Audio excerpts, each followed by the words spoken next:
High Vibe Nation is live. Welcome to the High Vibe Nation, where we have set out to raise the vibration of every human being on the planet. Your hosts on this journey are Sherry Gideons and Pamela Aubrey. So let's join them now in their current interview with a high-vibing individual.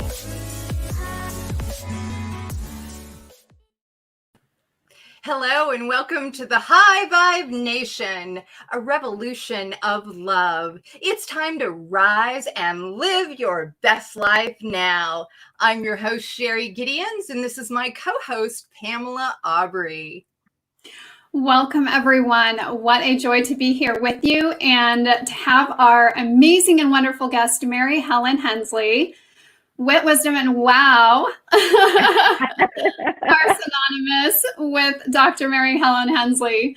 After receiving a BA in Communications and Graphic Design from Coker University in Hartsville, South Carolina, she was involved in a high-speed collision in Charleston, South Carolina, which resulted in a near-death experience. Despite her injuries, including a broken neck, she went on to earn a doctorate in chiropractic. Since then, she has facilitated the healing process for countless individuals. We are absolutely overjoyed to have you on with us this evening. Thank you so much for being here.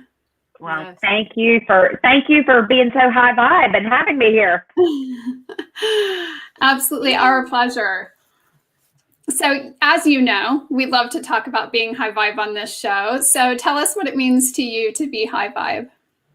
Oh gosh, is there anything else? That's what it means to me. Exactly. It's not even something that I would even think about. It's not something that I strive to be. It's a way of life. I can't imagine being any other way and getting through this crazy maze. Yeah, absolutely. Yeah. Absolutely. Well, as you know, this topic that we're going to start with is the most favorite topic of mine in the world. And to unite with someone like you who has also experienced a near-death experience, I want to start out with that topic. So many people want to hear about this kind of stuff right now, especially right now. Mm-hmm. And so I know the name of your first book is Promised by Heaven. Start us out with a little bit of that story and, let's lead in more to near-death experiences. Yeah. I had an unusual life to begin with. I was the daughter of a preacher and grew up in the South. And, we had our ideas about what it meant to live and to live well. And, I had a very wonderful childhood, but within somebody else's paradigm. And so as I grew and I had these abilities to dream things and they would come true, and I was speaking all the time to my mother's father, who we called Judge, and Judge was my grandfather. He was a surgeon from Kentucky, and we were just super close. And he was there with me through everything and advised me and counseled me all the time. But the trick was he'd been dead since I was 1. And I had an unusual approach to life from that respect. But with all of these crazy, great things that I could do, as I grew up, I wasn't really doing anything with them. So I wasn't doing anything to contribute to humanity. I would dream something, we'd have a laugh about it. I was in college, I'd write down the scores of a basketball game, I'd go cheer at the game, come back, crack open a beer, and there was the score. That was the extent of my service. And so by the time I hit 21, I had laid out for myself a foolproof plan that if I had not used my own free will and gotten to a space where I was actually utilizing these gifts to create a high vibe scenario within my own life and the lives of the people around me, that I left kind of a safety net. And this was this car accident. And so I was in Charleston, South Carolina. It was 1991. I was on my way to a Christmas party. So it was very hot outside, and I was wearing Bermuda shorts and a Santa Claus t-shirt. And at the intersection that was super close to my home, like within 2 miles, I was sitting at a red light. I was crossing then after the light turned green into a major intersection. And I looked left and suddenly realized that my whole world was about to change. and a guy was coming at me 75 miles an hour, they finally realized, and he was not going to stop for the light. And so he ran through his red light. He T-boned me, folded my car in half. My head went out the window, broke my neck. And it was at that time, right before the accident took place, that everything slowed down. And I could see the car coming. And what was most interesting was that I was acutely aware of a choice. Here's your choices. You can stay in your body and experience the impact, or you get to exit the body and watch the impact. Now, both were going to result in my death. And I was like, that's good, because suddenly I'm aware I've done this before. It's not scary. There was nothing weird about it other than everything is now going really, really slow, giving me the time to make that choice. And so this is really important that I want to interject for anybody who's experienced somebody to an accident, a loss, a murder, a drowning scenario, any way that you can think of where you've lost somebody close. And people really struggle with the idea of the suffering that took place. The soul is completely in charge in that moment. And so I made a choice that I was going to exit the body, watch the accident take place, because it looked like it was going to hurt. 75 miles an hour is fast. Yes. And so I made that choice, and I watched the remainder of the accident take place from a bird's eye view. Wow. Wow. I mean, I literally just had chills while you were telling that story. Yeah, it was pretty incredible, but so many things unfolded in that moment. So remember, preacher's daughter from the South, and I'm like, hold on a second. If I'm aware before this car that's moving at a snail's pace now, if I'm aware that I have a choice to leave or to stay in and experience the impact because I need it for my growth, or, I don't need it for my growth, and I've done this before. Wait a second, hold on. What do you mean I've done this before? Oh, so I've lived before? This is all happening simultaneously. Like my entire paradigm, everything that I have known, my foundation is exploding in front of my eyes, and it's all good. And, so instead of anything that I've been taught being wrong, it just suddenly became really, really small. And I'm realizing that it's all so much bigger. And then it's like this great sense of, oh yeah, I'm out of the body. I'm watching the accident take place. I can't tell you this story without saying the easiest example of what that felt like. You're outside. I just came back today from Palm Springs, and it's like 102 degrees. I live in Ireland. And so that kind of hot, it's hot, right? And so, and plus throw on top, I'm 51 and I'm in menopause. So I'm just like this for 2 days, right? And so, oh my God, I just showered and I walked outside and everything that I have on is soaking wet. So the sensation of walking inside and going, I'm going to have a shower now, and peeling off those really sweaty, gross clothes and getting into the shower. And I'm like, oh my God, this is heaven. That's exactly what it's like. And the last thing I'm thinking of is those clothes that I've just peeled off. They're just clothes. And I get into that shower and I'm experiencing that beautiful sensation of cooling off, and it feels great. I'm not thinking about the clothes I just left behind. Right. Leaving the body is exactly the same way. So I'm not pining for what I left behind. I'm not feeling incomplete. I'm not trying to get back as quickly as possible. I'm just sitting in this space going, oh yeah. And so once I pass out of that space, this is where everybody asks about the tunnel of light. And I'm like, if mine happened, it happened really fast and I didn't see it. 1 minute I was here and I'm watching the remainder of the accident unfold, enough so that I was able to see my own self get hit, watch my own neck break, watch people gather, watch the police come, watch them turn the engine off, and then I'm gone. And when I was gone, I land in a space that is the most beautiful, incredible, it's so clichéable space that the atmosphere is palpable. I could touch this atmosphere. I was part of the atmosphere. And it felt very natural, and it was a sense of returning home. And, everything was coursing through my being. It was like my being was this space. Excuse me. And it was wonderful. It was absolutely wonderful. I'm going to get a sip of water. Yeah, go right Well, ahead. while you're describing that experience and it happening, I mean, it's literally like all of a sudden I can almost feel it. Like, you know, it's like this energetic sensation going through my body. Right. And, you know, and I think I really relate to where you were coming from too, because I grew up in a Christian family with a Christian father, you know, minister, and, you know, very conservative, and just, you know, there's just, you know, heaven and hell. That's it. You die, you go to heaven, or you go to hell. Right. Right. And yeah, I'm but having a coughing attack. You're fine. And yet at the same time, you know, this resonates so deeply. Mm-hmm. Absolutely. Because it's, you know, I'm like, I was taught that at least a dead relative, somebody that I knew, was going to be waiting for me. And, you know, if I was lucky, it'd be Jesus. Mm-hmm. And then there was the gates, and then there was the judgment, and then there was, you know, there was a protocol. Right. And I'm going, where is everybody? Mm-hmm. Excuse me. And I can relate so much with that too, because as you're describing this, that was very much my own experience.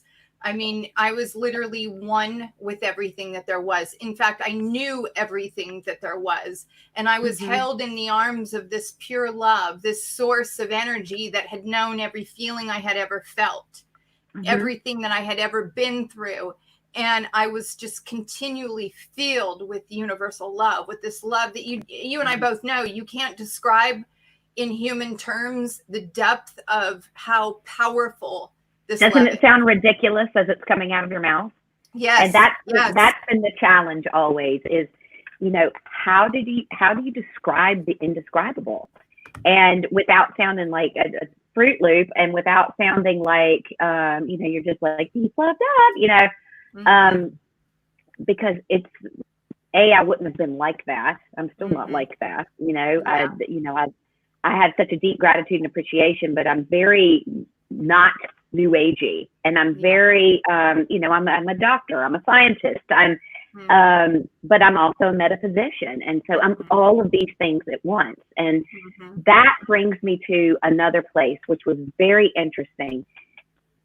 I'm having what we would traditionally look at as the life review, you know, so you're in this space now. I've been met by my two guardians, which was so wow, because they didn't teach about them in Sunday school. And I'm like, these things are stepping out of this palpable atmosphere. And I'm like,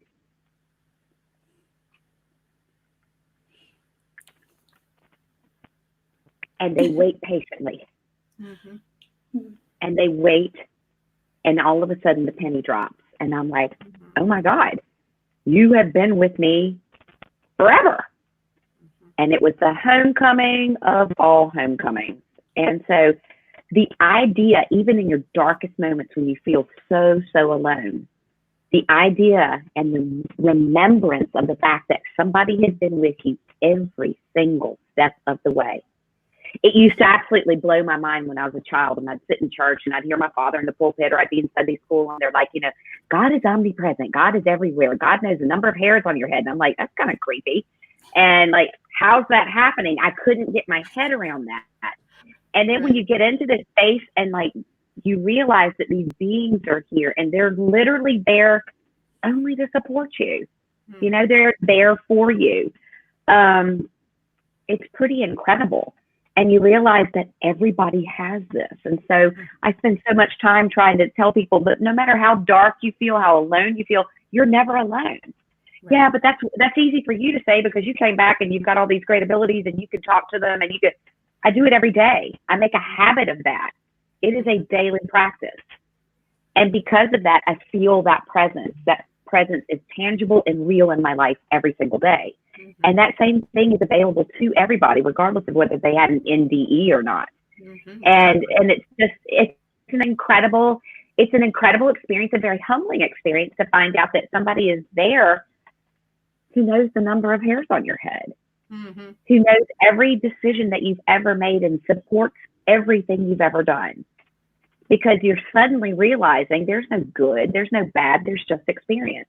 Mm-hmm. And then you're in the review. I've lived 21 years at that stage, and I'm looking at my life in 21 years, and this was what was incredible. It all happened simultaneously. And so I'm not looking at a reel that's moving down a chronological timeline. I'm looking at myself as a 10-year-old and myself as a 19-year-old, and I'm being raped at 17-year-old, and I'm winning the spelling bee in the 7th grade when I'm 12, and it's all happening simultaneously. Mm-hmm. And I don't judge myself as, oh, that was good, that was awful. You know, there are some, you know your own highlights reel. And so, of course, there's some cringy moments that we'd all like go, oh, wish that hadn't happened. But then all of a sudden you don't, because you know that it couldn't have happened unless it was by design and by your own choice for you to be able to grow, evolve, and move forward in an understanding of what it means to be this human being. Mm-hmm. Because I've been your human being, and I've been your human being, and I've been my human being, and I have been all human beings. And only until you're sitting in that space do you even realize how that's possible, because it's all happening simultaneously. And it's overwhelming in the most wonderful way. And again, you know, every 5 seconds, your paradigm is blowing up, exploding, reinventing itself, recreating itself. And, but it's just, it's a piece that comes to you that after an experience like that, I'm in a human body. I'm a mom, you know, I've got 2 girls. But the way that I worry about stuff is completely different, because it's not really a worry, to the point where my kids are sometimes like, are you supposed to say that? You know, that guy over there just tried to commit suicide, and you're like talking to him about his suicide, like, you know, that hamburger you ate the other day. Mm-hmm. You know, are you supposed to do that? And I'm like, yeah, you know, absolutely, because I get where he's coming from. And my job as a human, as someone who's assisting, counseling, being there, isn't to talk them out of it. It's to allow them to understand how they've gotten to this, and that the choices that are there for them are their own choices. Mm-hmm. And we spend so much time trying to impose, you know, Pamela, you come out of that deep Christian background the same way that I do. And one of the biggest mistakes I think that has been made in modern Christianity is the imposition. The idea that in sharing my love of something and sharing my understanding of how the world works, that I feel that I have a right to impose my beliefs on you. Mm-hmm. And I think that's where we've gotten into trouble. You know, our world is full of evidence of that as we speak. Mm-hmm. And so it's incredible to have gone through that and to realize this wake up and go, oh, I'm going to go back. They're like, yes, you are. Mm-hmm. And I'm not going back because I'm being made to go back. I'm going back because I choose to go back, because, oh, I created this thing the whole time. Oh, wait a second. The reason I don't see the guy with the big white beard sitting on the throne over there is because I'm part of my own creation story. Mm-hmm. And this can blow the minds of some people who have really bought hook, line, and sinker the story of duality. Yes. Duality is something we experience while we're here. We spend all this time trying to change it, because duality is a bad thing. I'm like, I signed up for duality because I don't come from duality. I came to experience duality. Mm-hmm. And we're always trying to change the school as opposed to allowing ourselves to change within the school. Mm-hmm. Mm-hmm. Wow. That's really powerful. It kind of brings up, I've heard you talk a little bit about this, like, don't block your box. And this idea that, you know, we can let this type of information come in, that we don't have to necessarily automatically say, oh, no, I don't believe that, to something. Mm-hmm. Mm-hmm. Well, we all have our boxes, and that is one of my favorite things to talk about, because even the most beautifully spiritual people are guilty of sometimes saying, you know, well, that's out of the box, or I'm an out of the box thinker. And the minute we do that, we've established our own hierarchy. You're in the box and I'm out of the box. Therefore, I'm better. And oh no, let me say that. I'm actually just having a different experience, because we catch ourselves and then we realize, ooh, that sounded kind of judgy, you know. But this is what happens, because we like being different. And if you're in this box and I'm out of that box, then that means that I've grown past where you are. And I'm like, are you actually kidding me? Because if you're on this planet, if your feet are touching the ground on this planet, I don't care who you are or what you think you know, you're here because you're having to learn something at your own request. And so even I believe even the great avatars that walk this earth, it wasn't because they were just altruistic. It was because they too had something to come here to learn. Because that's what this whole place is all about. It's about providing an opportunity within, you're in a meat wagon with 5 senses. Like, talk about tying your hands behind your back and throwing yourself into the ring, right? Right. And that's the fun of it. And that's why people are like, yeah, did they tell you when you had the NDE why we would do this to ourselves? Why on earth, if we come from this fabulous space, why would we stick ourselves in a body with 5 senses and try to weave our way out of this? And I'm going, why don't you ask the nearest adrenaline junkie in your life why somebody would do that? Because we're experiential beings. And so as a dynamic, omnipotent, all present, beautiful, eternal soul, I would love to stuff myself into this body and constantly be faced with having to judge. Oh, is that a new wrinkle? Am I a little chubby after this pandemic? That's all we do, is we constantly look at ourselves, judge all the time. And then we're like, oh, but I don't judge other people. Well, that's okay, because you're too busy judging yourself to have time to judge somebody else. And we're like, why would we do that to ourselves? Really? It's the same difference as, my daughters are out in the living room watching Disney Plus, right? They're having a good experience. They're enjoying their time together. They can pause it, then go to the bathroom. They can go get some chips. They can do whatever. Sit back down, turn it on, laugh, giggle, discuss what's going on. But if I said, oh my God, girls, guess what? El Capitan down the street, the theater that you absolutely love, where they used to do the Oscars and all, it just opened. And it'd be like, let's go. Why? You can watch the same movie on Disney Plus. And they're like, on Hollywood Boulevard, on the Walk of Fame, in there with the buttery popcorn in my hand. It's a different experience. Which one is better? How could we possibly judge which one is better? They're just 2 different ways to see the same movie. So, it's just incredible having had that experience. And I'm very grateful at 51 that I had it at 21, because I've lived more of my life with this understanding than not. I can relate so much with that, because you had your near death in the 90s. I had mine in the 90s. And it was a time, I come from a Baptist family as well. My grandfather was a Baptist minister. I grew up all over the place. Yeah, we went to Christian school. My father was the deacon of the church. My mom was a Sunday school teacher. And so we came up during the same era, you and I, where we were told, do as you're told. A lot of it was don't ask questions. Yep. And, so much of it for myself too, when I had the near-death experience myself, one of the things that I had been told in the light is, yes, we do come for this experience because we fully believe that we can remember who we truly are. And so with myself, when I first came back into the body myself, I experienced the contrast, obviously experience on a level where I would say today, I never experienced, thought I would experience ever loving hell, because my experience was that.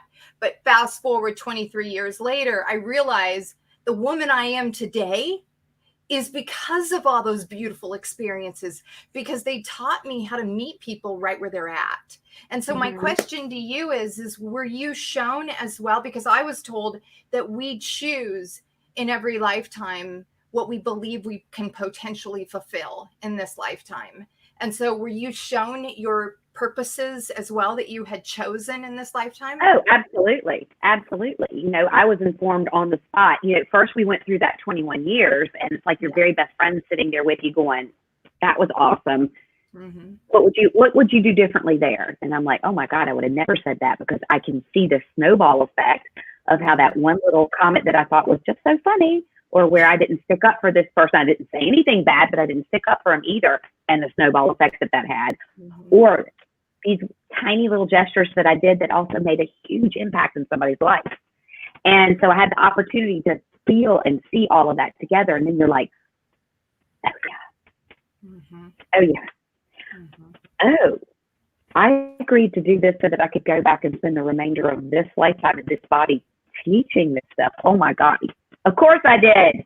You know, banged up and weird as I am with my little head tilt and my limpy hip and my, you know, and they were also, and your really good attitude. And I'm like, yes, I know exactly why I picked this person, because as weird and imperfect as I am, I have a wonderful attitude towards life, and it's consistent.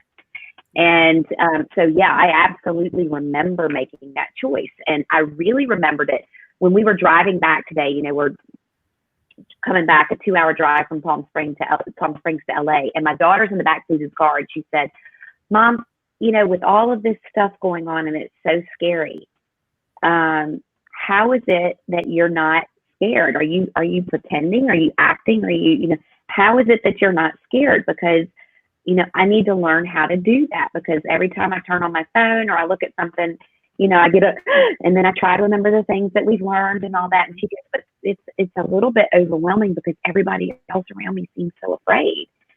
And so, and I said, well, Jada, you know, what's been so easy about this is that I'm really seeing the benefit of having lived a life in preparation for just this, which is I actually, you know, I practice what I preach. I actually see the good in all things, you know, so when it hits the fan, I'm already in a space where I recognize that there's no way that what's happening right now could be happening, without being by design, and without me having some kind of input in that in my own life.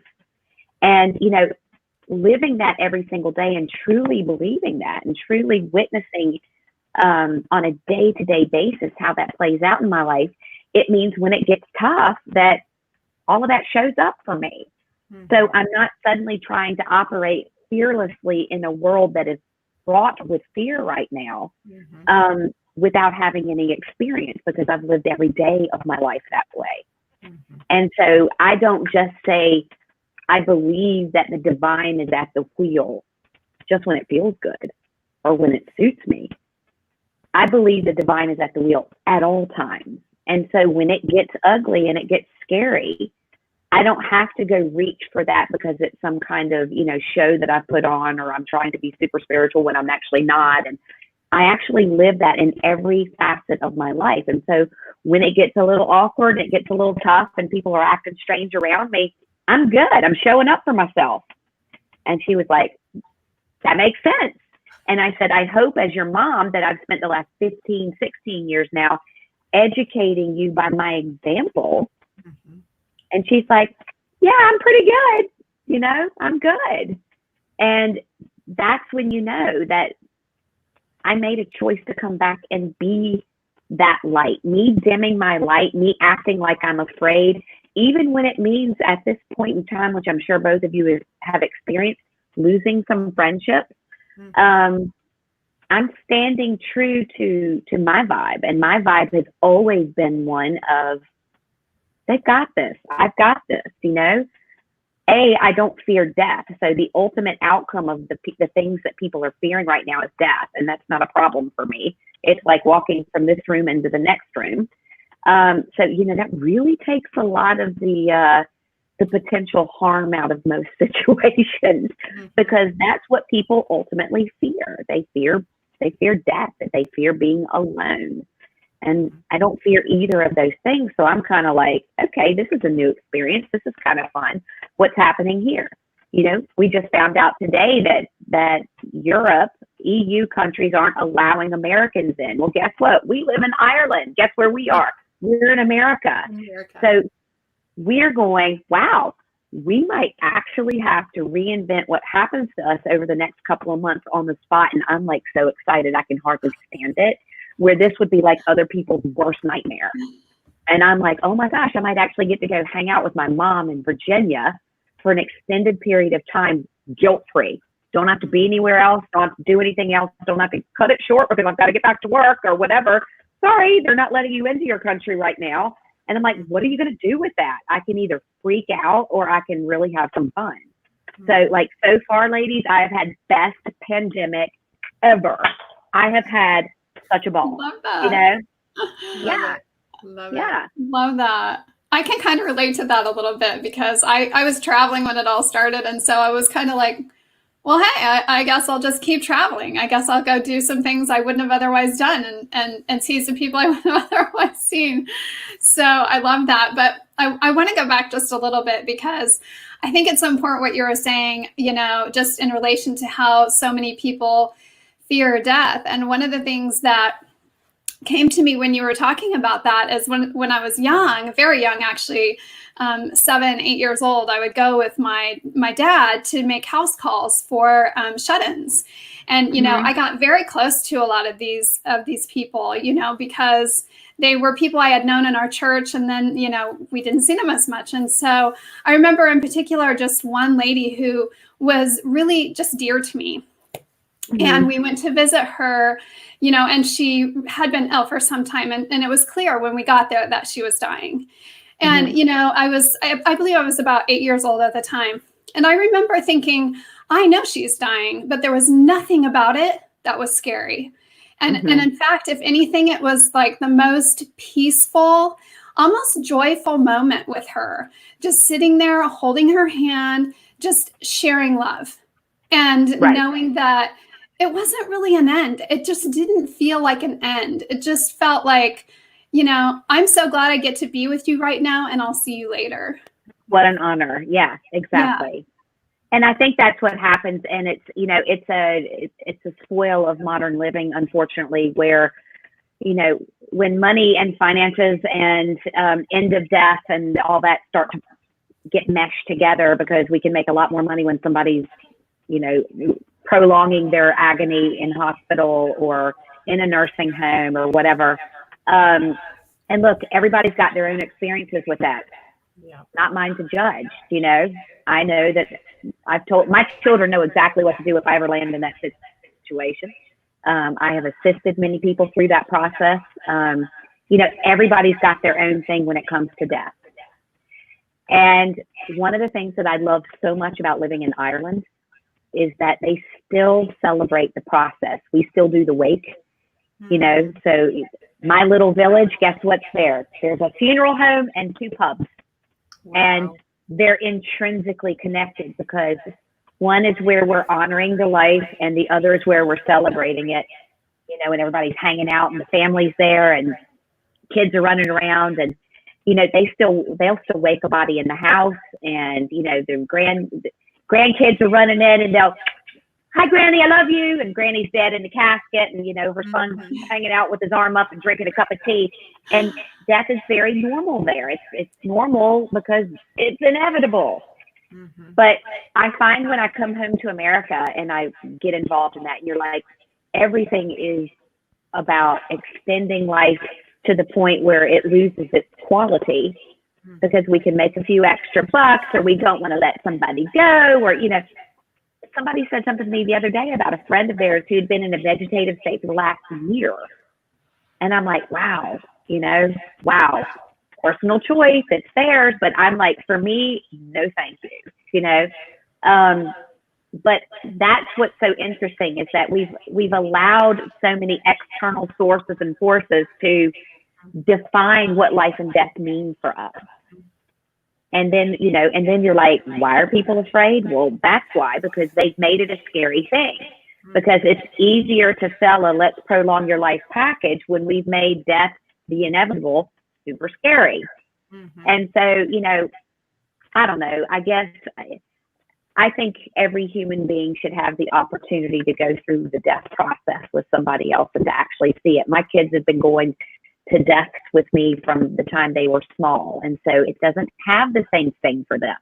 They understand the reverence and the honor it is to be present as somebody is going through that transition, how beautiful it can be. You know, it's like we sit and we revere the soul that's coming in, yet we don't revere the soul the same way as they exit. And I'm like, what's up with that? It's like a revolving door, just a door, you know, but it's a revolving door.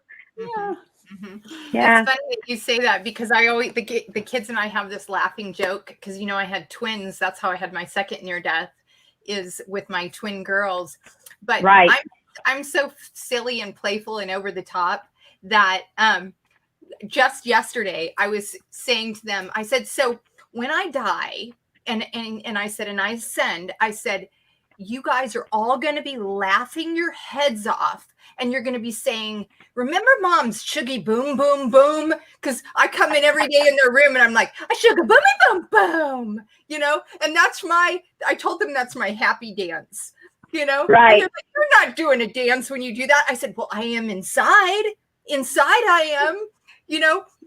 But one of the things that it makes me think about is kind of segueing into another one of your books that I started to read, and it's understanding. Understanding is the new healing. Yes. And let's start talking about that, because with everything that's going on right now, and I know that you, one day after you got here, you yourself had COVID-19, coronavirus? Yeah. Sorry, I'm just being human here and popping my earrings off because I can hear them. Yeah, absolutely. Understand the new healing. Yeah, so this is a funny story. My friend Angelica, who's one of my dearest friends, lives here in Los Angeles. We always come out and visit during the summer, and then during the autumn, she comes over to Ireland and visit. You know, I've got this great global family, and they're all families of my children. And so I call up Angelica in March, and I'm like, hey, I've got to come out and record my audiobook for Amazon for Understanding is the New Healing. And she's like, great, awesome. And I'm like, I'm going to pick up COVID on the way. Is that okay with you? And she's like, yeah, because she knows me at this stage. And she knows that I'm being dead serious too. And I'm like, that's awesome. She goes, well, I'm going to choose not to get it. And I'm like, awesome, because then we can dissect it and break it down and, you know, deconstruct it and share it with people and all that. And she's like, this is amazing. And she's just gotten this new bioresonance technology, you know, which, you know, running these frequencies, and it's going through, and it's like this heavy metal and this toxin and this childhood vaccine and blah, blah, blah, all coming up. And I'm like, this is awesome. So we'll do it together. So sure enough, 24 hours later, I get there. I've got the horrendous sore throat. And by the following Tuesday, I'm in the emergency room, not because I was in critical condition, but because we were being told at that stage, this is early March, you know, you're supposed to stand up and be counted if you think you have the virus, so we can keep a track on this.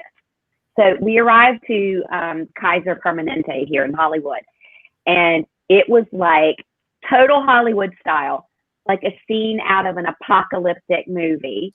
They're all like walking around in the hazmat suits, and they're like, you've got a triage outside, and here's your mask and all. And I'm like, okay. So we get there and we're like, where is everybody? It was creepy weird. And they're walking around in the suits, and there's this line of empty chairs outside of the ER. And they're like, here, you sit down in the end chair. And I'm like, okay, they must all be inside or whatever. And so they're talking to me. Yes, I just flew in from Ireland. And they're like, you know, you can just see the look on the face. He's like an idiot. And I'm going, no, I intended to be here, you know. And I'm sitting here and I'm going, there's nobody else here. There's actually nobody else here. They escort me inside, and they put me in this, like, I forgot what it was called, like zero compression room. It was like this decompressed room, whatever. And I'm like looking around the ER. There's not a soul. I've never in all of my life seen an empty ER. Empty. And we're like, this is bizarre, right?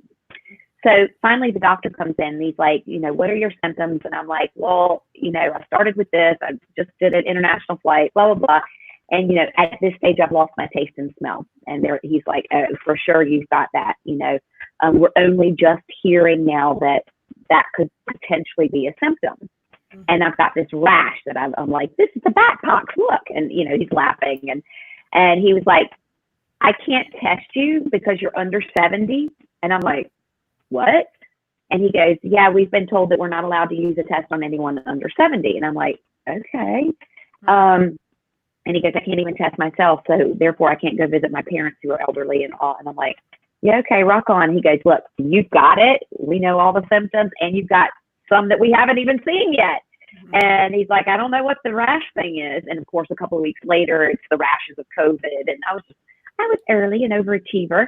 And he's like, you know, just go home and isolate because you've got it.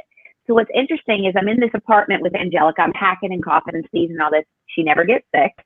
And we start deconstructing this thing and realizing that, oh my God, we're dealing with a 5D virus. We've moved literally from 3 dimensions, blown right past 4D into 5D, which the 5th D choice or element is choice. So there's some people at home cleaning out the garages. There are other people changing jobs, you know, going online. There's other people who are clearing out their emails. And then there's those who are clearing out their bodies. And what was so fascinating was that everything that I've ever had, ever in my entire lifetime, starts coming up. And this machine is picking it up. And we were so blessed to have this bioresonance and this feedback. And I'm going, you know, oh, when I was 31 and I was in the African desert riding a camel and I contracted the Coxsackie virus. Like, who the hell has ever heard of this? It shows up on the machine, right? And I'm like, there's a rash. You know, we had the best time. And I know that sounds nuts, but I think we've all ascertained by this stage that I'm crackers, you know, in such a fun way. Because I'm like, this is amazing. And we had a ball. Like, I really didn't feel well some of the days. I was, you know, but I've been sicker. I've given birth twice. My God, you know, I've been in worse pain. But so I'm shooting these Facebook Lives going, look, I want you guys to understand what this looks like. Because I don't know, I might be the only person that you personally know who's got COVID. And what was so bizarre was my mom's best friend, my mom's 91, and her 91-year-old best friend, her son has it at the same time. I live, he dies, right? So it's such a bizarre process. But people are like, see, I told you, you know, it was this. He had serious underlying health conditions, serious. But we don't see any mention of any of that. It was like healthy guys traveling from New Orleans back to Virginia and contract COVID. Absolutely not. And so we're able to break this thing down and share it with people and go, here's what I look like today. Yep, I can't smell, I can't taste, but I'm okay. And part of the whole process of understanding it's a new healing is being able to see something from a different perspective, stepping outside of that which we believe to be true and opening up ourselves to the idea that something could be unfolding, that we might not have all the pieces yet. And that new understanding of how something looks could create a new path for us to take in how we live our lives. And so that whole book was written about people's experiences, your fellow travelers. These are other human beings. And some of them who would be like the last person on the planet that you would hear the word like ET or, you know, past life experience coming out of, they stepped forward and wanted to share these stories so that other people, my readers, my viewers, my listeners, could have a different perspective and go, oh my God, that happened to my sister. Gosh, I wonder, oh, that actually happened to me when I was a kid. Could it possibly be this woman who's realizing at 80 years old that she's given her whole life over to guilt and shame because she had to abort a child when she was 40 to save her own life from her crazy husband? If there was nothing to forgive in that, and her healing came through her understanding, I wonder if I can go ahead and let myself off the hook. And this is what's happening to people. So in sharing the stories of understanding it's a new healing, I took this really broad spectrum, all these different past life things. And the second half of the book, you know, all these other experiences that people have had, including myself, where it gave people the opportunity to see something from a different vantage point.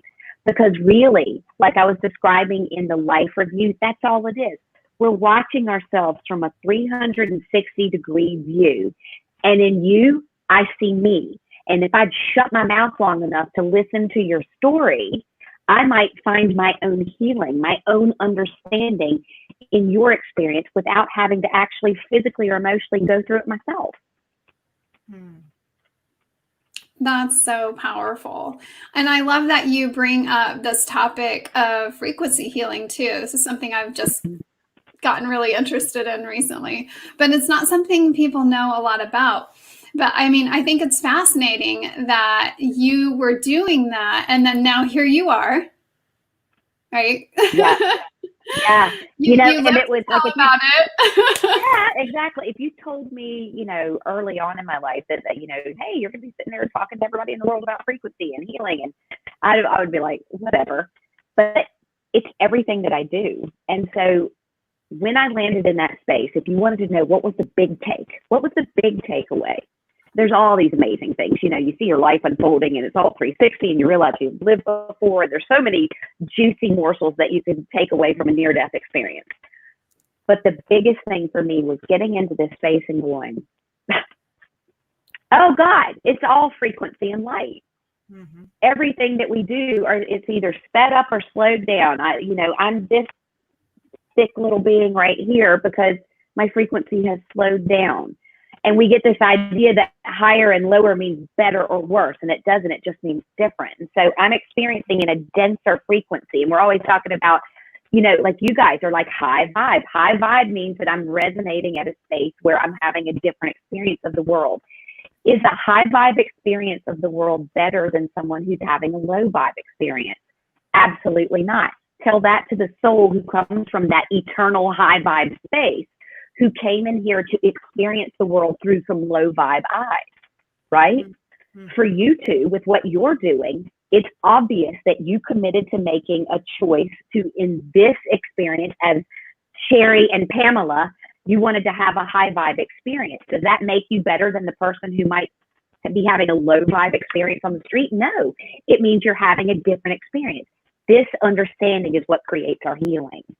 And so, I get into that space and I'm like, oh God, it's all about speeding up and slowing down frequency. I get it. I come back in and I'm like told you're going to have these gifts when you arrive. You're going to be able to touch people and download their hard drives and help them find out where they've left pieces and parts of themselves and other, past experiences. And I'm like, okay. And I'm working as a healer and I'm doing this. And as the years march on, I'm going, do you have to die to be able to do this? I don't think so. Mm-hmm. I actually think that if you find a way to harness these frequencies and you teach people how to access them, they have the choice. They might not choose to, but at least they have the choice to go in and utilize frequency to navigate their way through the earthly experience. How cool is that? So this book that I've just recorded, Understanding is the New Healing, is the first audiobook to ever be backed with these healing frequencies.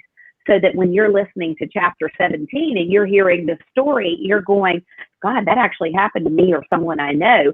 And the frequency is playing behind my voice that is allowing you the opportunity to energetically let it go. Mm-hmm. And as we know, healing from something is all about letting it go, because forgiveness, oh my Lord, we've jumped right on past forgiveness and transcended into understanding, because forgiveness means that you still buy into the duality or the idea that someone can actually harm who you really are. And so my conversation with my daughter today about fear, sweetie, what's there to be afraid of? Because in fear, you're telling me that you believe that someone can harm who you are. And I know for a fact that you know that who you are isn't that physical body. And she's like, oh yeah, and sticks her earphones back in and she's rocking on, right? But imagine dropping that information on all the kids that are coming up right now, on everybody around who's in this space of, what am I going to do with this? Oh my gosh, we're moving into a whole new paradigm. Money is evaporating. I can't use the bathroom at Starbucks anymore. My world is imploding. And what if you went, how about you go just enjoy that? Why don't you just go enjoy the fact that it's different than what you had 6 months ago? And you're an experiential creature who came here to get your hands on as many experiences as humanly possible in a short space of time. And then it's kind of different. And you're like, oh, do I really want to spend all my time being afraid? Mm-hmm. I'm going to go out and have a ball. I'm having a completely different pandemic than the vast majority of my friends.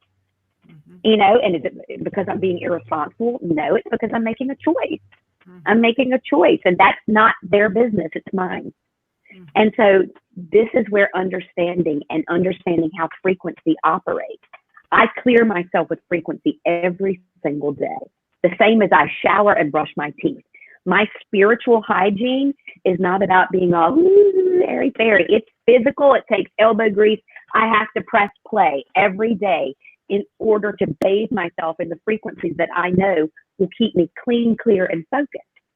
And so all I've done is package these up with a genius, a guy called Greg Papania, who has a site called Signs, S-I-N-E-S, signsmusic.com. And he's the one who brought these frequencies to life. And so he was able to go in and back up everything that I was doing in Understanding It's the New Healing. So if you go onto my website, which is maryhelenhensley.com, there's a little package there called Larimar Dreams that is available for download. And it's only $33 because I like 33. And everything that I learned in the last 30 years, everything that I learned about frequency and then gave to Greg and went, here, make something out of this that people can use to heal themselves. And he's like, okay, because he's just genius like that. It's all sitting there on the website, totally accessible to anybody and everybody with eyes to see it and ears to hear it. And it's something every one of us can do. I've had cancer, I've had a brain tumor, I've had everything that you can think of. And each one of these things, I've run my body through a frequency pattern and gone, oh, that's easy to get rid of. Because I know that that's not how I die. And so I use this body. I'm getting a little older, so I'm slowing down a little bit on that, you know, but I've always used this body to show people, look, it's really easy to get sick, but it's also really easy to get well again. And redefined what wellness actually means. And wellness for me doesn't mean being the picture of health all the time. I'm an experiential being. I had chocolate brownies last night, you know, and just because, you know, and being on the straight and narrow for some people is their definition of health. And that's fabulous. It's not mine, you know? And so we all have this personal idea of what it means to be healthy and well, and understanding that it's okay for me to have one that's different than yours is where we heal. And if we'd stop all that judgy crap, like I love Hollywood, you know, I love walking around chubby in Hollywood too, because it unnerves people. And they're like, oh, you know, oh my God, if you just got into a little bit of shape or whatever, I'm like, I like this shape. It's expandable, you know, and it's different than it was like when I had COVID. I was like, super skinny, and then I didn't have COVID and I wasn't. I'm okay with that, you know. I'm having that thing where I love the body that I'm in. I love the fact that it changes every 5 seconds and that it is allowing me to walk through this weird world and enjoy every second of it. I love that you said that. I mean, because a lot of people have been asking the question a lot lately, what does this mean for all of us? Why did this happen? And then you have people who are, you know, spiritually awakened and who are saying, you know, we think it's a reset. We think it's a reset to pull us all back inward. What are your thoughts on what this all means for us right now? Why is this going on? I think it means something different to every single individual based on what you need in your life right now. And that's why I said we blew out of 3D and straight into 5D. Yeah. Like for some of our Christian friends in the Bible Belt, I'm seeing an awful lot of Facebook posts about Jesus is on the way and we are in the tribulation. And I'm going, let me just stop you there for a second and just point a little something out that there are some other groups that are trying to get your attention at this particular moment in history. There's been tribulation and trials going on all across the planet for a really long time. Yeah. How is it that just because you're suddenly uncomfortable and you're feeling a little vulnerable and compromised, that now it's the return of Jesus time? And they're like, And so for them, this might mean a reevaluation of where their understanding of their own religion lies. For some, it's a reevaluation of, gosh, you know what? I actually don't want to be in the office 24/7. I've just realized that I can do my work at home. You know, some people are resetting that way. For me, I've realized that I don't like Zoom so much. You know, I'm getting Zoom fatigue, and I'm not great with technology. I can do it. It's good. And I can, you know, but it's not going to rule my world, because I went through a period of time, because I'm in 2 different time zones, where my work in Ireland is there 8 hours ahead of where I am in Los Angeles. And so like I was on the computer all day, every single day, and not getting out of my chair till like 6:30 at night to go have a shower, to go do whatever. And I'm going, yeah, that's not for me. Some people absolutely love it. Man, the people who are the gamers and they're sitting at home and they love being on the computer, they're in their version of heaven right now. And I'm delighted for them, you know, because they finally fit in, you know. And so every single one of us is going to have our version of that. There are people who are beating themselves up because they got fat during COVID. There are other people who are clinging to the fact that, you know, oh my God, I'm so petrified that I'm going to get this, and I've got to do the mask, and I've got to do the gloves. And if you're not doing it, I am going to judge the hell out of you. Right. There are people going through that thing, and, you know, you just sit back and you quietly, the same as you would a child. I'm not going to get upset or engage with them the same as I wouldn't engage with a kindergartner who doesn't know how to do algebra. Mm-hmm. You know, they're learning and growing their way through whatever this pandemic means for them, and it is something different for all of us. It really, really is.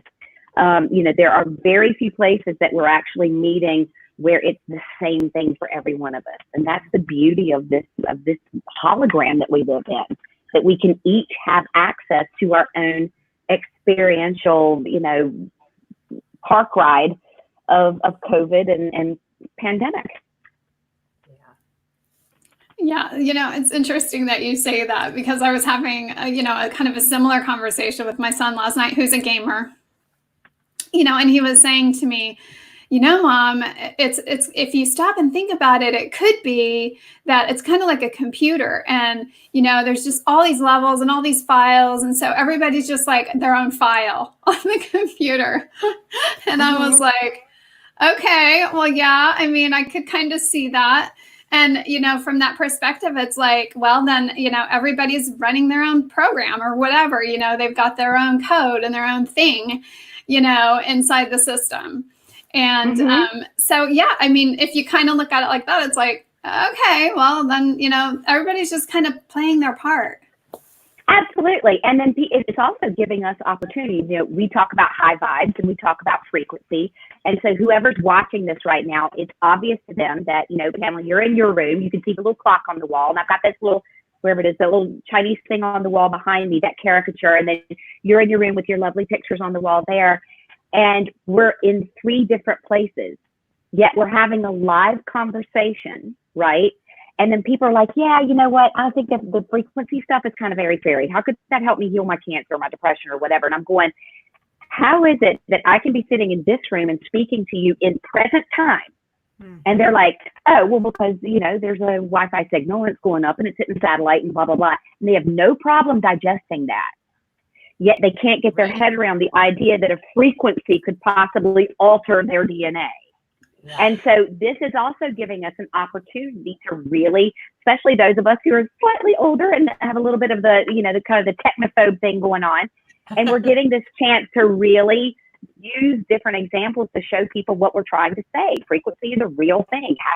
Maintaining a high vibration is a real thing. And here's how that works. The same way as I'm speaking to you through this little computer sitting in this room, and you're wherever you are in your room.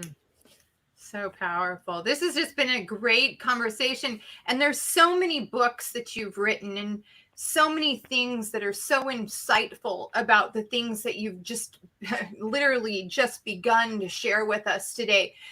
Tell us about anything that you want to leave us with that we may not have hit, and then share with the audience the different books that they can reach out to you a bit that lay out different things. Okay. Everything is on that website, maryhelenhensley.com. And it's a real fun time for me right now. And I saw a little dip in the market where I realized that, you know, you write all these books about spirituality and near death and all this kind of stuff. And then, you know, I've got so many friends and so much family who are going through the thing of gender identity. And so my latest project that I'm working on at the moment is I've created a preteen gender series. Hugh and the Manatee is the first of the books in that series. So, you know, keep your eyes out for that. Yes. And that's something fun for me because it's challenging. It's fiction. It's for ages 9 through 12, totally opposite to what I'm accustomed to doing. And I find that I'm craving these projects that are completely different to what I'm doing because, you're like, you're dead. How, you've been dead before. You woke up and, you've been dead. And how do you step outside of a comfort zone? You must not even have a comfort zone. And so I'm looking for all of these projects that are some completely different.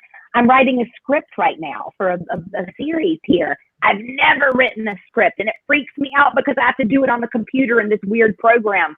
And I know how to push on, open Word, write a book, send the email. And now I'm having to follow this whole new process and it's pushing me and it's challenging me. And I'm finding myself re-engaging. And a lot of people might relate to the idea that before this pandemic, Freudian slip, before this happened, did I say that? That before this happened, that a lot of people are like, I don't like the way life is unfolding right now. It feels uncomfortable. It's getting really strange. And then suddenly the brakes were hit and everything stopped. And we're all getting the chance to sit back, take a breath and go, how do you want your life to unfold? What do you want to give your attention to? Oh my God, you are what you love. And what you love is what you give your attention to. Yeah, well, I don't love pain. I don't love hardship. Really? Because if we go back and look through your life, it seems like it was getting all of your attention. And we've gotten this wonderful opportunity to literally recreate the way that we interact with this world around us. It's amazing. I'm like having the best time ever. And this is so high vibe to me, as opposed to being something that's low vibe and scary or whatever. I'm like, this is amazing what's happening. Yeah, but there are people suffering. There've always been people suffering. That's the way that the Earth School is set up. I'm not going to suddenly default into that and go into a space of fear. I'm going to use this as an opportunity to create and to move forward, to assist anybody who's looking for help, So, yeah, so everything I have really is on maryhelenhensley.com. The books are there. Keep your eyes open for the new projects, and, the new audiobook that's coming out with the frequencies is really exciting. Everything I do is available on Amazon, and, that's me in a nutshell. Oh, this was so amazing. I mean, I think we could talk all night, but I know we're at our hour. Yeah. Yeah. But listen, what a joy to I have thank you here. both of you. Thank you so much. And thank you to our listeners again, as always, for being here with us and just for sharing your hearts. I know there are some of you have left some comments, so thank you. And just for being present here with us. We love you all and appreciate you so much. And let me just say for your watchers and listeners, how much we appreciate the two of you and what you're doing. Your dynamic, the synergy that you bring, the opportunity for that you're giving us to share is so important. So please let me thank you on behalf of all of us. Thank you. Thank you. Gosh, thank you so much. And I would not even be able to end this show today without thanking my minister, Reverend Michael McMorrow. Reverend Mike, oh my God, and Reverend Nancy Woods. I've got to shout out both of them because they are the two that said probably almost a year ago now, maybe 9 months ago, 10 months ago now. You two have to meet. Yes, they said you two have to meet. And so Reverend Mike just kept pushing and pushing and pushing and pushing until I met Mary Helen. And so I just wanted to let you know how grateful I am that this time happened because we were able to get together and bring you on the show. Oh, I'm just so grateful. And thank you two so much. And I hope we can do it again. Oh, absolutely. There's so much exciting stuff to talk about. Absolutely. All right. So once again, thank you so much for being on the show today. Thank you for sharing this out on all of your profiles. And we are available on Facebook at The High Vibe Nation. Our website is thehighvibenation.com. And we are on Instagram at The High Vibe Nation. I want to thank you so much for for being on the show today. And until Wednesday evening, we will see you again and have a high vibe week. Bye now.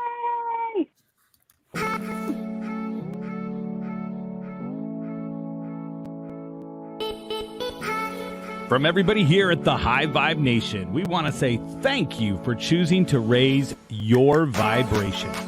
And of course, please like, share, and subscribe. If you need to find us on the web, check us out at www.thehighvibenation.com. Looking forward to seeing you on the next episode, and keep high vibing.